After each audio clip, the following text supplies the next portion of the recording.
We've been saying it for years now. A gay activist explains it in plain words. The real goal of all those anti-bullying programs for schools is to indoctrinate your kids. This is the CitizenLink report. Hi, I'm Stuart Shepard along with Candi, Cushman, our education analyst, and Jeff Johnston, who keeps track of gender and homosexuality issues for us. Hi, Candi and Jeff. Hi. Hi, Stuart. Thanks for coming out today and sharing with us. First, I just want to let people hear some excerpts from this blog post that went up just about a week ago, and it really makes everything very clear. Now, I'm going to paraphrase, euphemize some of the language because he wrote, shall we say, rather plainly in here. So occasionally I'll paraphrase, but you'll get the basic idea of what he was getting at.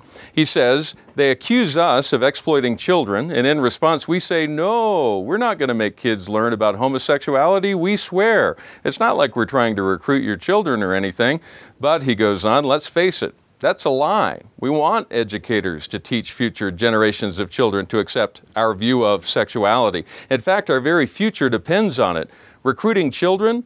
You bet we are. Why would we push anti-bullying programs or social studies classes that teach kids about the historical contributions of famous gay people unless we want to deliberately educate children to accept our view of sexuality as normal? I and a lot of other people want to indoctrinate, recruit, teach, and expose children to that view of sexuality. And, he writes in all caps, there's nothing wrong with that. Candi, is there anything wrong with that? Well, Stuart, there is definitely something wrong with that.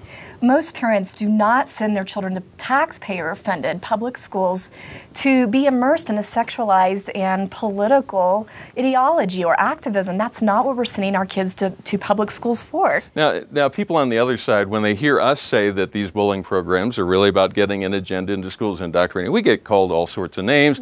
We get shouted at, oh, no, no, no, you don't care about the safety of children. You don't care about, the kids who are being bullied. This throws the curtain back.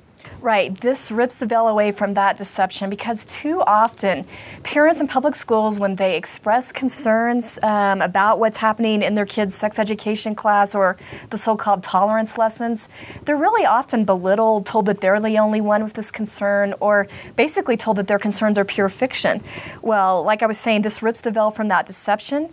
Parents can be confident that, yes, they do have a reason for their concern, that they can be confident that they have a right and a God-given responsibility to go to the school and ask what's really going on in that classroom and exercise their rights as parents. Now, describe for us the best way to present that point of view. What's a concise, clear way to say, this is how we view the issue of bullying and a better response for it? Absolutely. Well, parents can go to their school and say, hey, I believe strongly that every child should be protected against bullying or harassment for any reason whatsoever, and we believe every child, including those who identify as gay and lesbian, should be protected. But protection should be based on the fact that these kids are sacred human beings. It doesn't matter how they identify, what political group they belong to.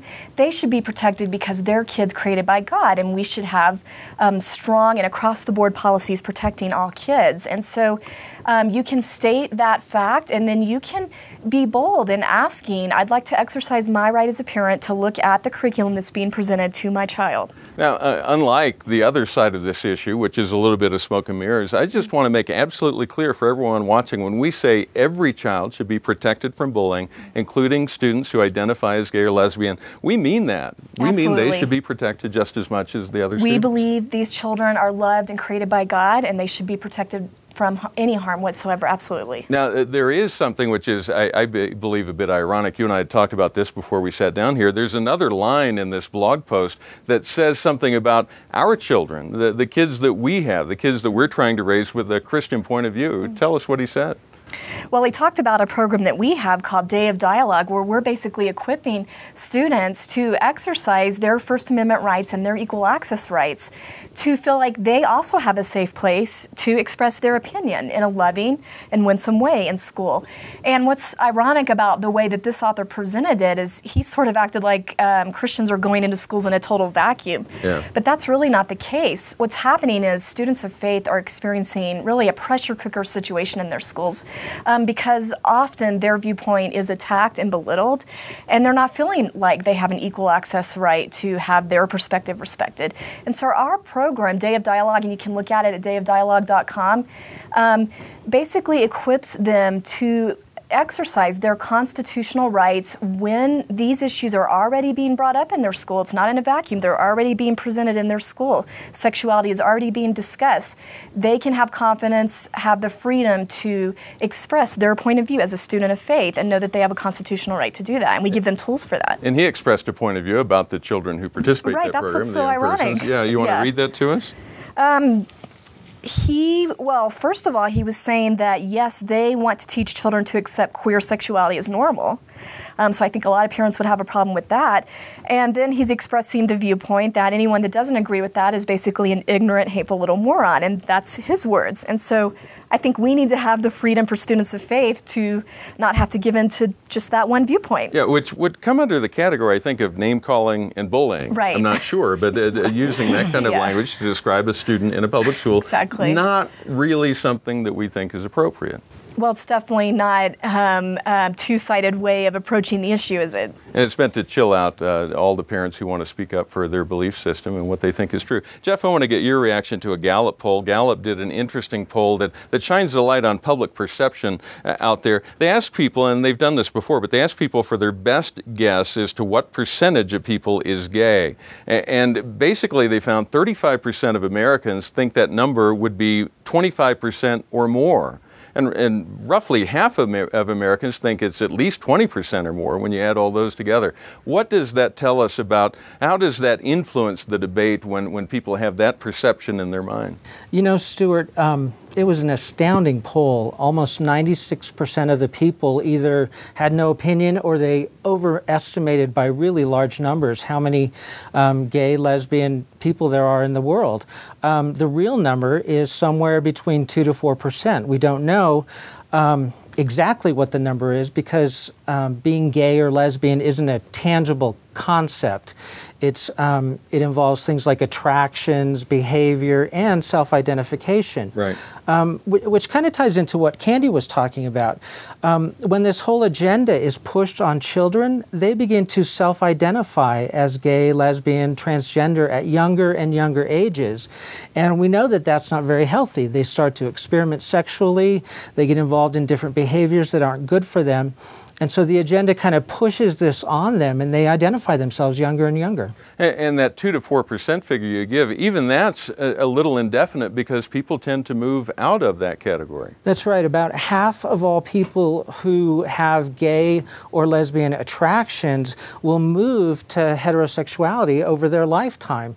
So we know that it's not a static thing where people stay in one place. We know that it's not immutable or unchangeable. We also know that people aren't born that way.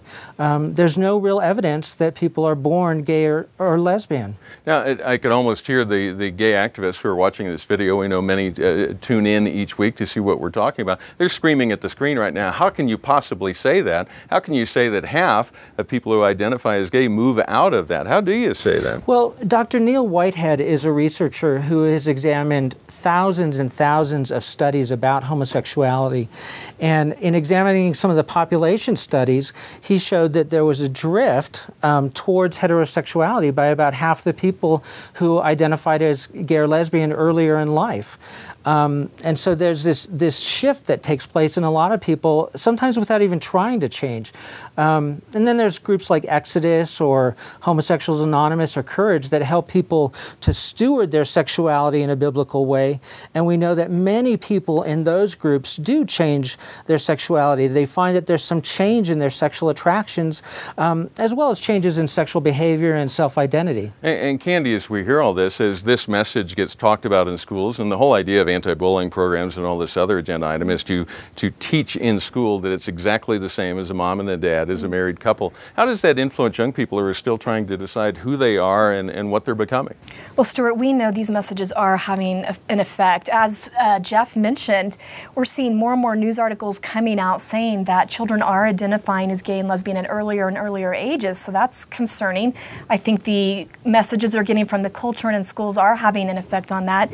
And then also, we know from studies in reputable scientific magazines that a very significant percentage of children in middle school and high school are experiencing sexual confusion.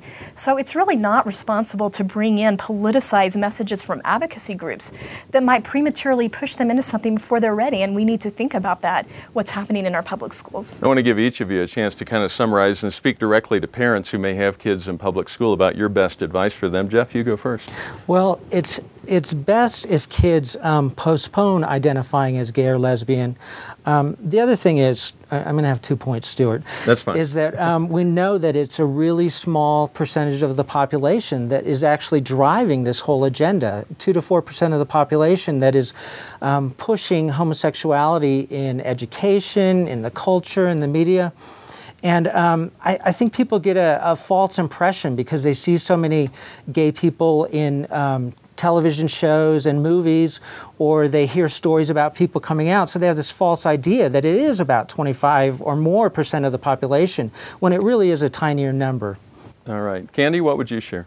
Well, I just really want to encourage parents that even though what we're sharing about today is concerning, rather than letting this discourage you or just dishearten you, I want you to feel emboldened and confident when you walk in your school that you have a reason and a right, and that it's a logical thing to do to ask to look at what's being taught in your children's schools. Because a lot of times there will be efforts to intimidate you. A lot of times school officials will say, well, you're the only one, there's nothing going on. But you do have a God-given responsibility and a logical reason to check this stuff out, and we have tools available for you to do that. So check out truetolerance.org, that's Focus's website for parents, and let this ignite your spirit to exercise your responsibility as a parent rather than feeling any kind of discouragement. As we often like to say, parents are the first educators of their children. All right, Jeff, Candi, thank you for being here. Thank you for sharing your thoughts. It's a tough subject, but it's good to get clarity about it and some insights into it. We appreciate you watching. We always appreciate hearing your thoughts and comments. You may always write to us at mail@citizenlink.com. We encourage you to pray for school teachers across America and school officials as they decide these tough issues and how they're going to navigate this difficult terrain. Pray for wisdom and clarity of thinking for them as they go through this. And remember, stand tall and be heard.